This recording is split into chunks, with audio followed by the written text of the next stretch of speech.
എന്ന് പറഞ്ഞാൽ ഒരുപാട് ആൾക്കാർ റെയിൽവേ സ്റ്റേഷനിൽ ഒന്നിച്ച് കയറുന്നതാണ്. അപ്പോൾ നമുക്ക് ഓരോ വ്യക്തിയും മുഖം അങ്ങനെ ഓർമ്മിച്ച് നോക്കാം. നമ്മളെ പണിയുടെ ഇതായതുകൊണ്ട് പെട്ടെന്ന് ഒരു 10 രൂപ പോയിന്റ് ആയതുകൊണ്ട് പെട്ടെന്ന് ഇത് പണി തീർത്തിട്ട് നിൽക്കേണ്ട ഇത് വരുന്നുണ്ട്.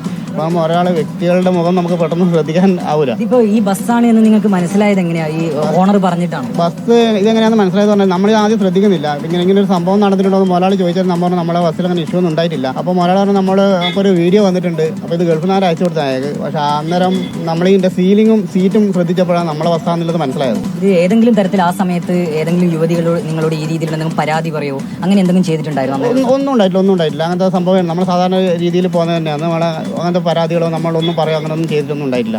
സാധാരണ നിലയിൽ അങ്ങനെ ഒരു സ്ത്രീയൊക്കെ പരാതിപ്പെട്ട് കഴിഞ്ഞാൽ നമ്മൾ സ്വാഭാവികമായിട്ടും പോലീസിനൊക്കെ അറിയിക്കും. സ്വാഭാവികമായിട്ട് എന്തായാലും 7 പോസ്റ്റ് എടുക്കാൻ വരുന്നത് നമ്മൾ പോലീസിനായിട്ട് അറിയിക്കും, അല്ലെങ്കിൽ പോലീസ് സ്റ്റേഷനിൽ പോയിട്ട് അറിയിക്കേണ്ടത് നമ്മളെ ഉത്തരവാദിത്തമാണല്ലോ. അങ്ങനെ ഇതൊന്നും ഇല്ലാത്തതുകൊണ്ട് നമുക്കിനെ നമ്മൾ ശ്രദ്ധിക്കേണ്ട ആവശ്യം വരുന്നില്ല. സാധാരണ രീതിയിൽ റെയിൽവേ സ്റ്റേഷനിൽ ഒരുപാട് ആൾക്കാർ ഒന്നിച്ച് കയറുന്നതാണ്. അപ്പോൾ നമുക്കിത് പെട്ടെന്ന് ഒരാളെയും നമുക്ക് ഒരു വ്യക്തിപരമായിട്ട് നമുക്ക് അങ്ങനെ കൊണ്ട് നമ്മൾ ശ്രദ്ധിക്കാൻ പറ്റത്തില്ല. ഈ CCTV ദൃശ്യങ്ങളൊക്കെ നോക്കിയപ്പോൾ അങ്ങനെ എന്തെങ്കിലും ശ്രദ്ധയിൽപ്പെട്ടിരുന്നോ? വ്യക്തമാണോ അതിൻ്റെ അകത്ത്? ഇതിൽ ഒന്നും കാണാൻ പറ്റില്ല. എന്ന് പറഞ്ഞാൽ നമ്മളെ മുന്നിൽ ആൾക്കാർ നിരന്ന് നിൽക്കുന്നുണ്ട്, അതേപോലെ പിന്നിൽ ആൾക്കാർ നിരന്ന് ഈ ഉള്ളിലുള്ള സംഭവങ്ങളൊന്നും അധികം കിട്ടത്തില്ല, ഒരുപാട് ആൾക്കാരായതുകൊണ്ട്. അപ്പോൾ അത് മുതലാളി പിന്നെ പോലീസ് സ്റ്റേഷനിൽ പറഞ്ഞു അത് കൊടുത്തിട്ടുണ്ടെന്നാണ് റിപ്പോർട്ട് കിട്ടിയത്. എങ്ങനെയാണെന്നിട്ട് അറിയില്ല. പോലീസിനെ ചോദിച്ചപ്പോൾ അത് കൊടുത്തിട്ടുണ്ടെന്നാണ് പറഞ്ഞത്. മാത്രമല്ല എനിക്ക് തോന്നുന്നു ഏകദേശം ഈ മുൻഭാഗത്തായിട്ടാണെന്ന് തോന്നുന്നു ആ ദൃശ്യങ്ങൾ നോക്കുമ്പോൾ അവർ നിന്നിരുന്നു. അത് ഏകദേശം ഈ രണ്ടാമത്തെ 3-ാം സീറ്റിനടുത്ത് ആയിട്ടാണ് തോന്നുന്നത്. ഈ പുറത്തെ പശ്ചാത്തലം ഏതാണെന്ന് വ്യക്തമാകുന്നുണ്ട്. ഇപ്പോൾ റെയിൽവേ സ്റ്റേഷൻ്റെ അടുത്താണ്. റെയിൽവേ സ്റ്റേഷൻ്റെ അടുത്താണെന്നുള്ള ഒരു ചിന്താഗതിയാണ്. ആളെ ഒരു 3-4 മിനിറ്റ് നിർത്തിയിടുമല്ലോ ആൾക്കാർ വന്ന് കയറാൻ വേണ്ടിയിട്ട് 2-3 മിനിറ്റ് ആണ് നിർത്തിയില്ല. പക്ഷേ ആ ഭാഗത്തിലാണെന്നുള്ളൊരു സംശയമുണ്ട്. നമുക്കത് കൃത്യമായിട്ട് കിട്ടുന്നില്ല എവിടെയാണെന്നുള്ളത്. ഇതിങ്ങനെ ഈ ഒരു സംഭവം അറിഞ്ഞിരുന്നു, ഈ യുവാവ് ആത്മഹത്യ ചെയ്തു എന്നുള്ള പിന്നെയാണോ നിങ്ങൾ അറിയുന്നത്? അതിനുശേഷം